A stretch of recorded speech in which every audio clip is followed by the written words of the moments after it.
Martial Peak 3617. Saya telah bertemu Kaisar Agung. Yang Kai dengan lembut menepuk lengan Dong Suzu. Gerakan Dong Suzu berhenti sejenak. Wajahnya dipenuhi kecemasan saat dia bertanya dengan gugup. Kaisar Agung mana yang kamu temui? Yang Kai mulai menghitung dengan jarinya. Darah besi senior. Bela diri binatang senior. Bayangan bunga senior. Jiwa tenang senior. Dong Suzu berkedip. Kamu tidak berbohong padaku. Kamu benar-benar pergi menemui keempat raja ini. Yang Kai tidak bisa menahan tawa. Saya tidak akan berani berbohong kepada kamu. Saya baru saja kembali dari Laut Tujuh Kabut. Jika ibu tidak mempercayai saya akan mengirim kamu ke Laut Tujuh Kabut sekarang untuk menghadapi beberapa Tuan Agung. Jika kamu tidak percaya padaku, kamu harus mempercayai mereka. Dong Suzu benar-benar santai saat dia memelototi Yang Kai dan berkata, para penguasa di sini semua sibuk dengan urusan mereka sendiri. Bagaimana aku bisa mencari mereka sesukaku? Kamu benar-benar tidak tahu beratnya masalah ini. Meskipun dia sudah sangat tua, dia masih menunjukkan ekspresi yang sama seperti seorang gadis muda. Tetapi tidak ada sedikit pun kecanggungan. Mengatakan demikian, dia tidak lagi memperhatikan Yang Kai dan malah berjalan kembali ke arah dia datang. Ketika dia melewati tuan yang keempat, dia meraihnya dan berkata, ayo pergi. Untuk apa kamu berdiri di sana? Yang keempat tuan tidak bisa menolak dan langsung diseret. Bahkan tidak punya waktu untuk berbicara dengan Yang Kai. Namun, dibandingkan dengan kepanikan dan kecemasan yang mereka rasakan ketika mereka pertama kali tiba, tuan keempat Yang dan Dong Suzu keduanya cukup santai. Karena dia sudah bertemu dengan 4 Kaisar Agung di Laut Tujuh Kabut dan masih bisa kembali dengan selamat. Itu berarti semua yang terjadi sebelumnya tidak lagi menjadi masalah. Jatuh ke jalan iblis dan membelot dari Star Boundary tidak lebih dari pertunjukan di depan orang lain. Selama beberapa tahun terakhir, Suyan dan yang lainnya sering mengatakan hal seperti itu kepada mereka. Tetapi bagaimana mereka berani mempercayainya? Sampai sekarang. Karena tuan keempat Yang dan Dong Suzu dapat memahami hal ini, yang lainnya secara alami juga dapat memahaminya. Untuk sementara waktu, semua orang mengungkapkan ekspresi kegembiraan. Merasa seolah-olah awan gelap yang telah menekan kepala mereka selama bertahun-tahun akhirnya bubar. Dan seluruh istana surga tinggi tampaknya menjadi lebih cerah. Yang Kai, di sisi lain, agak tercengang. Dia tidak menyangka orang tuanya datang begitu cepat dan pergi begitu cepat. Dia masih memiliki banyak hal yang ingin dia katakan kepada orang tuanya. Namun segera, dia mengerti apa yang dimaksud oleh kedua tetua itu. Ini untuk memberinya ruang untuk berinteraksi dengan Suyan dan yang lainnya. Lagi pula, jika mereka ada di sini, bahkan jika Yang Kai menginginkannya, tidak pantas baginya untuk terlalu dekat dengan mereka. Sekarang Dong Suzu dan tuan keempat yang telah pergi. Bagaimana yang lain bisa terus tinggal dan mengganggu reuni Yang Kai dan Suyan? Mereka semua menemukan alasan untuk bubar. Awalnya, mereka telah mendengar suara Yang Kai dan datang untuk melihatnya. Tetapi sekarang setelah mereka melihatnya, mereka juga mengetahui bahwa dia telah bertemu dengan berbagai Kaisar Agung dan akan memiliki kesempatan untuk mengobrol dengan mereka di masa depan. Dalam sekejap mata, mereka semua telah pergi. Hanya menyisakan Suyan dan yang lainnya yang berdiri tidak jauh. Mereka semua menatapnya dengan mata lembut. Beberapa kilometer jauhnya, tuan keempat Yang dan Dong Suzu mengendarai angin berdampingan. Kecepatan mereka tidak cepat atau lambat. Alis tuan keempat Yang berkerut karena dia tidak bisa menahan rasa ingin tahunya dan bertanya dengan suara rendah. Jika bocah kecil itu benar-benar tidak pergi sekarang, apakah kamu benar-benar akan memaksaku untuk mati? Dong Suzu meliriknya sebelum berjalan dan memegang lengannya. Mengerucutkan bibirnya saat dia tersenyum. Apakah kamu tahu bagaimana melakukan itu? Ya, tuan keempat Yang mengangguk. Jika Yang Kai tidak melihat Kaisar Agung, dia benar-benar akan melakukannya. Dong Suzu menyandarkan kepalanya di bahunya. Aku tidak ingin kamu mati. Tuan keempat Yang memutar bahunya dan terbatuk ringan. Kami sudah menikah begitu lama, hati-hati di luar. Apa itu tepat saat dia berbicara?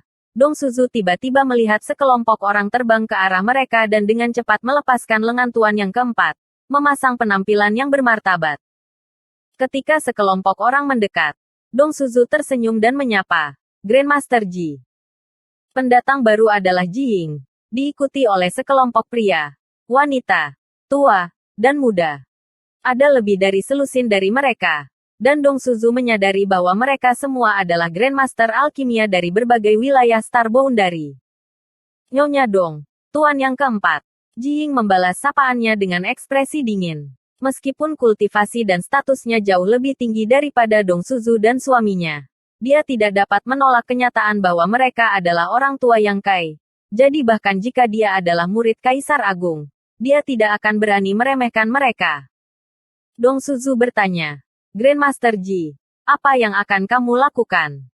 Melihat sikap agresif Jiying, dan orang-orang yang mengikuti di belakangnya dipenuhi dengan kemarahan, seolah-olah mereka memimpin sekelompok orang untuk menagih hutang. Selain itu, dari arah yang mereka tuju, sepertinya mereka menuju ke lokasi yang kaya, menyebabkan jantungnya berdetak kencang. Tidak apa, saya mendengar bahwa Palace Master telah kembali ke sekte, jadi Jiying pergi untuk memberi hormat. Meskipun Jiying kesal dengan tindakan yang kaya, di depan Dong Suzu, dia terlalu malu untuk mengatakan bahwa dia pergi mencari masalah dengan putranya. Selain itu, berbicara terlalu banyak hanya akan menyebabkan kegagalan. Setelah mengatakan ini, dia minta diri dan memimpin selusin alkemis maju. Dong Suzu menoleh dan sedikit mengernyit. Tapi tak lama kemudian kerutan di dahinya mereda. Dia tahu bahwa bahkan jika Yang Kai telah memprovokasi Jiying dengan cara tertentu, Jiying tidak akan melakukan apapun pada putranya.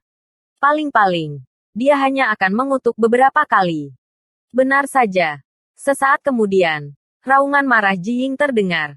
Tuan Istana, sudah bertahun-tahun sejak terakhir kali kita bertemu. Ji ini sangat merindukanmu. Yang Kai terdiam. Tidak mudah untuk membersihkan tempat ini.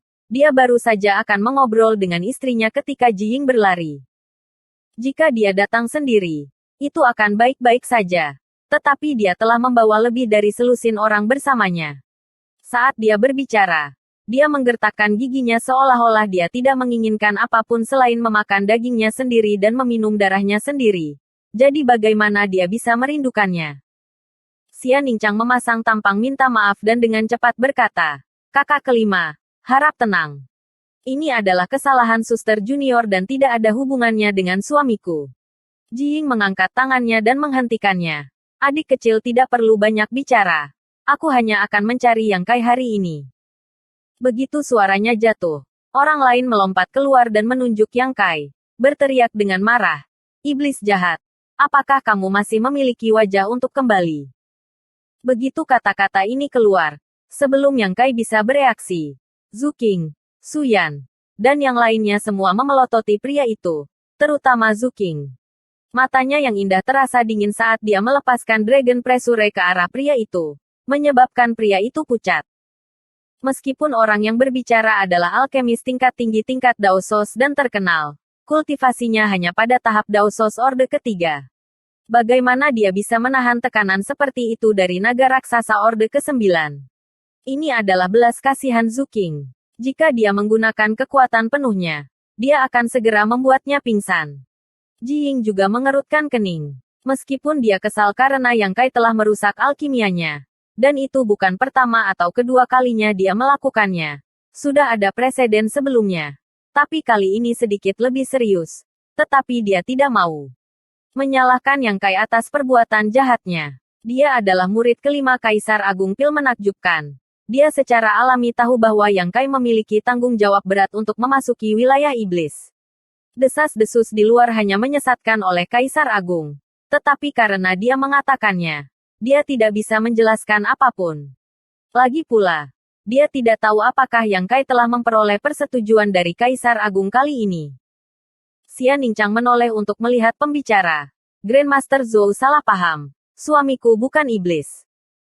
Wajah Grandmaster Zhou dipenuhi dengan rasa sakit saat dia berkata, di luar Tiger Roar City, dia menentang Kaisar Agung. Kehendak iblisnya lahir. Dia jatuh ke jalur iblis, lalu mengkhianati Star Boundary dan memasuki wilayah iblis.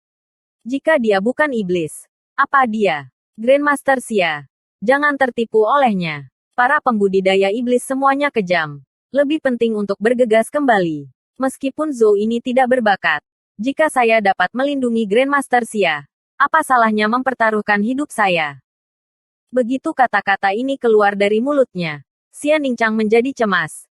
Grandmaster Zhou, tolong bicaralah dengan hati-hati. Su Yan dan yang lainnya menatap Grandmaster Zhou dengan mata yang lebih dingin. Dan tekanan naga Zuking menjadi lebih kuat. Menyebabkan Grandmaster Zhou, yang telah berteriak-teriak untuk melindungi Xian Ningchang dengan nyawanya, merasakan tulangnya retak dan bibirnya terkatup. Tidak mampu untuk mengucapkan satu kata. Yang Kai melirik Grandmaster Zhou, berkedip beberapa kali, dan tersenyum sedikit sebelum menoleh ke Ji Ying dan bertanya, apa yang membuat Brother Ji begitu marah? Akan lebih baik jika dia tidak menyebutkannya. Tetapi sekarang setelah dia melakukannya, amarah Ji Ying berkobar. Menunjuk hidung Yang Kai, dia memarahi. Kamu masih berani mengatakan bahwa barusan Little Junior Sister dan aku sedang menyempurnakan pil variabel surga dan bumi. Awalnya, semuanya berjalan lancar. Dan dalam 4 jam lagi kami akan dapat membuka tungku dan mengambil pil. Terlebih lagi, dengan bantuan Little Junior Sister kali ini, Ji ini yakin bahwa kami akan mampu memurnikan setidaknya 7 pil. Tapi barusan, mengatakan demikian, Ji Ying tidak bisa melanjutkan. Tangannya terulur untuk menutupinya. Dadanya, wajahnya merah karena marah. Wajahnya dipenuhi rasa sakit. Yang Kai terkejut dan dengan cepat berkata, Kakak Ji, tolong tenangkan amarahmu. Jangan terlalu gelisah. Jika dia benar-benar marah, itu akan menjadi bencana. Saat dia berbicara, dia dengan cepat melangkah maju untuk menenangkan napas Ji Ying. Bagaimana Ji Ying bisa menerima ini? Dia melambaikan tangannya dan mendorongnya pergi. Yang Kai tersenyum canggung dan menatap Xian Ningchang. Kamu gagal. Xian Ningchang menunduk. Tungku meledak. Ekspresi Ji Ying menjadi lebih buruk. Yang Kai juga seorang kaisar Pilmaster. Jadi bagaimana mungkin dia tidak tahu apa yang diwakili oleh ledakan tungku? Awalnya itu adalah tragedi. Tetapi ketika dia memikirkan adegan ledakan Ji Ying, dia tidak bisa menahan tawa. Tidak heran Ji Ying datang untuk mencari masalah dengannya dengan sangat marah. Itu karena ini. Yang Kai dengan cepat meluruskan posturnya dan meminta maaf dengan tulus. Ji Ying melambaikan tangannya dengan lemah. Merasa seolah-olah dia telah dilanda 8 nasib buruk. Dia benar-benar bertemu dengan Yang Kai. Seseorang yang jelas sangat mahir dalam pil Wei. Namun tidak menghormati pil refining sama sekali. Apakah dia tidak tahu bahwa itu tabu untuk mengganggu pemurnian pil? Bagaimana dia bisa memiliki keberanian untuk mengirim transmisi suara ke Medicine Pill Peak? Tidak akan ada waktu berikutnya. Jika ada waktu berikutnya, Ji ini akan kembali ke Medicine Pill Valley. Ji Ying menggertakkan giginya saat dia menatap Yang Kai. Yang Kai menjawab dengan sungguh-sungguh. Sama sekali tidak. Ji Ying mengangguk. Merasa jauh lebih baik. Tungku sudah meledak dan semua usahanya sebelumnya sia-sia. Dia datang untuk menemukan Yang Kai hanya untuk melampiaskan amarahnya. Ketika dia berlari, selusin alkemis secara alami datang untuk mendukungnya. Tetapi mereka tidak berharap Grandmaster Zhou hanya mengutuk Yang Kai dengan sangat keras seperti ini. Untuk menghindari masalah lebih lanjut, Ji Ying melambaikan tangannya dan memimpin para alkemis kembali ke puncak pil obat. Karena dia ingin pergi, Zuking dan yang lainnya tidak repot-repot membiarkan mereka tinggal. Siapa yang mengira bahwa ketika tekanan naga ditarik, Grandmaster Zhou akan berbicara lagi. Namun, setelah menderita kerugian barusan, dia telah mempelajari pelajarannya dan tidak lagi berbicara kasar. Sebaliknya, dia memandang Yang Kai dengan ekspresi serius dan berkata, Tuan Istana Yang, meskipun kamu telah menjadi iblis, kamu masih manusia. Grandmaster Xia adalah harta Starbound dari saya. Jika kamu masih memiliki hati nurani, tolong lepaskan dia. Zhou ini dan miliaran makhluk hidup di Starbound dari berterima kasih kepada Tuan Istana Yang. Bersambung.